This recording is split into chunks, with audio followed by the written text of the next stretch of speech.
Olá pessoal, eu sou o Ian, estou aqui para falar com vocês sobre a primeira e a segunda fase da Revolução Industrial. Então, Revolução Industrial, check! Então vamos lá pessoal, a Revolução Industrial ela teve início na Inglaterra no ano de 1760. Isso aconteceu devido ao desenvolvimento tecnológico dentro do país. Até então a burguesia ela se definiu como classe e com isso orientou o país para um sistema capitalista. Então, a Revolução Industrial, para início de conversa, marca aí essa transição do sistema feudal para o sistema capitalista. Então, pessoal, como eu já mencionei, a primeira fase, o momento ali da primeira fase, ele era restrito, mesmo limitado ao território inglês. Porém, nas próximas fases, todo esse desenvolvimento se expandiu por todo o mundo.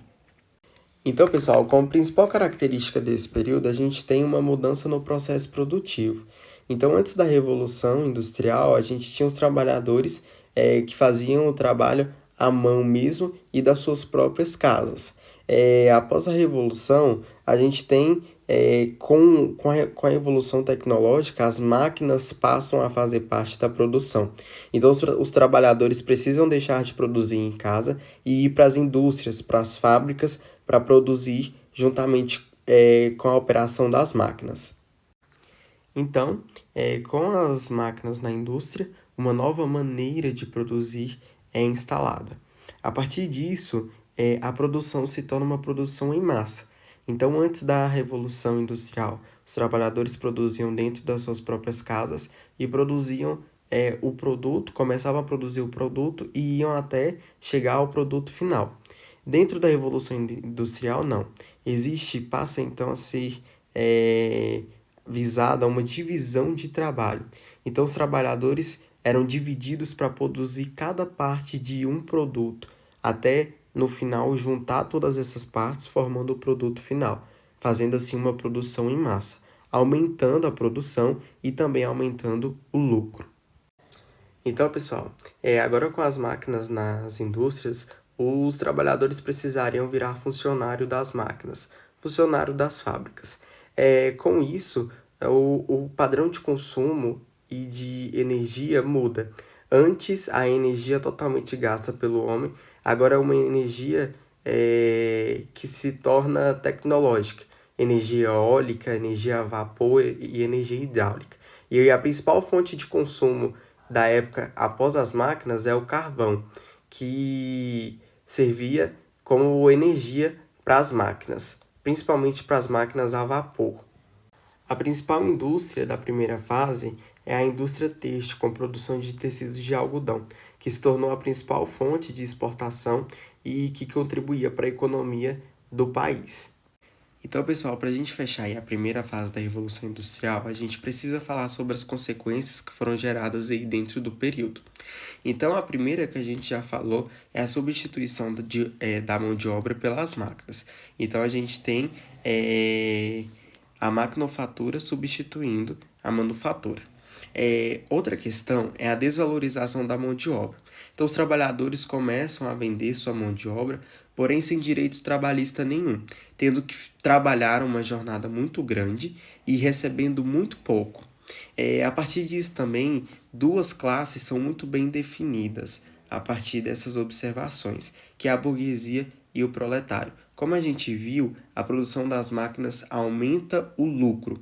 Então, os ricos ficam mais ricos, né, os donos das fábricas, e o proletário, o trabalhador, no caso, precisa trabalhar ainda mais e mais.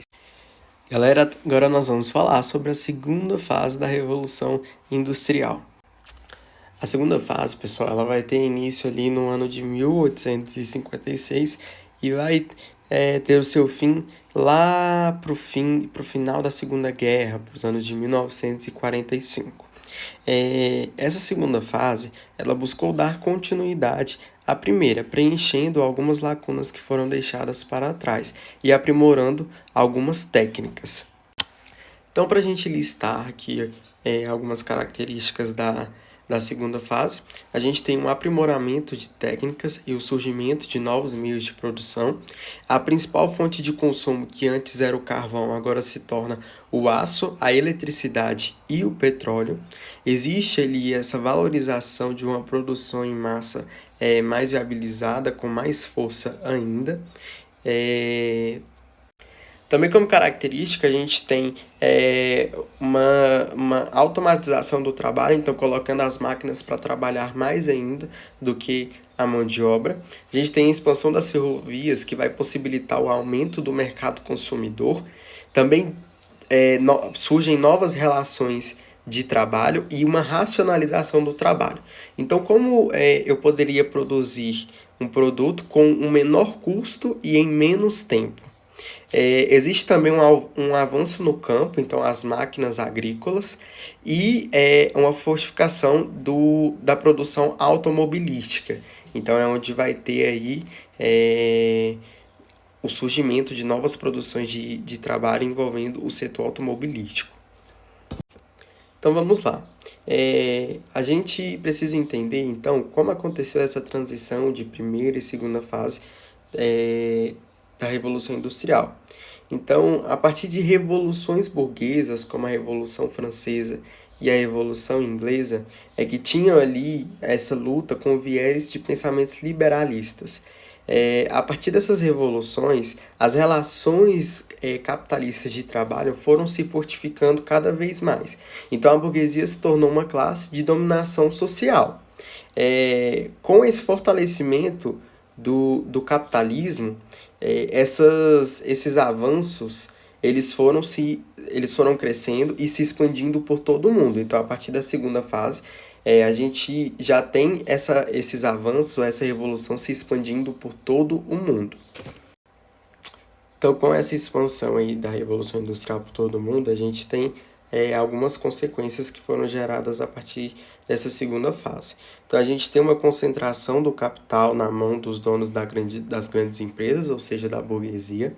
A gente tem uma desvalorização maior ainda da mão de obra, porque as máquinas tomaram mais força ainda, ganharam mais força. Como as máquinas também tiveram um avanço no campo, o êxodo rural se tornou muito grande, esse fluxo migratório do pessoal do campo vindo para a cidade, porque as oportunidades de emprego dentro do campo foram substituídas pelas máquinas. Então, aumentou o desemprego. Com esse aumento do desemprego, aumenta também a pobreza e, consequentemente, a violência. Então, pessoal, foi isso. A nossa aula sobre a primeira e a segunda fase da Revolução Industrial. Espero que todos tenham entendido. Se tiver surgido alguma dúvida aí, vocês podem estar encaminhando para a professora Maria Rosângela, que ela vai passar para a gente e a gente vai estar sanando aí essas dúvidas de vocês, tá bom?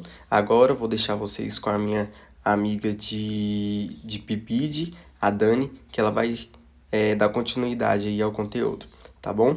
Um beijo para todo mundo e espero que todos fiquem bem. Oi galera, meu nome é Daniele e vamos falar sobre sistemas de produção.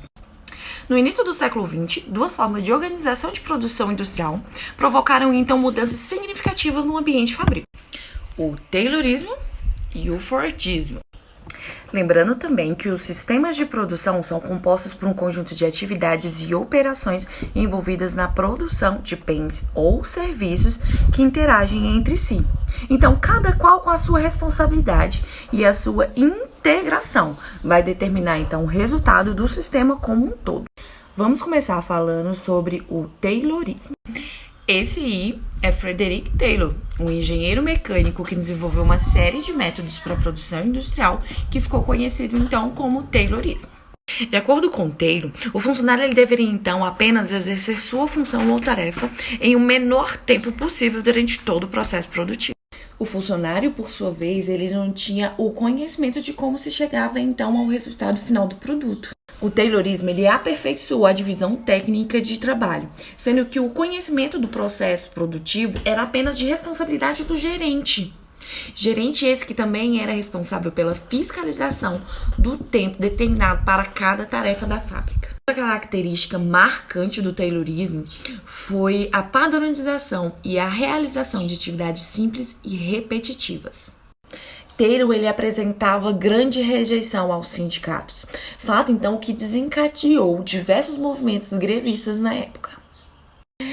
Partimos agora para esse cara bem aí, Henry Ford. Henry Ford ele foi quem desenvolveu o sistema de organização de trabalho denominado Fordismo.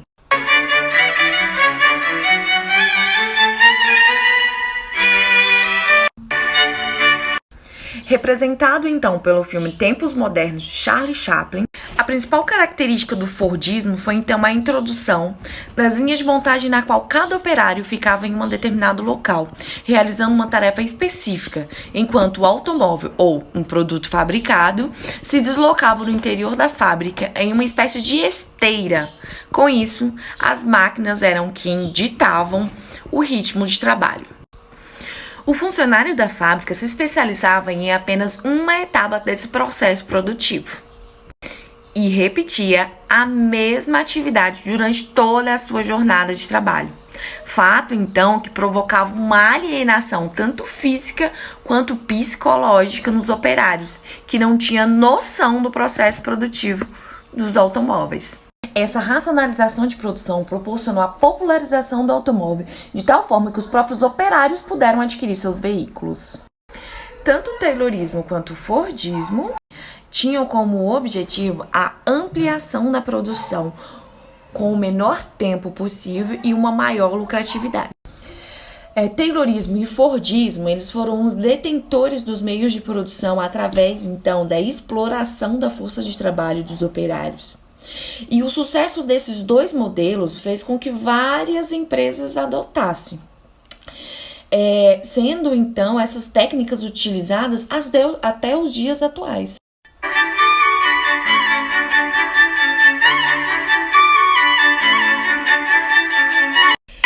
E é isso, galera. Até mais. Tchau.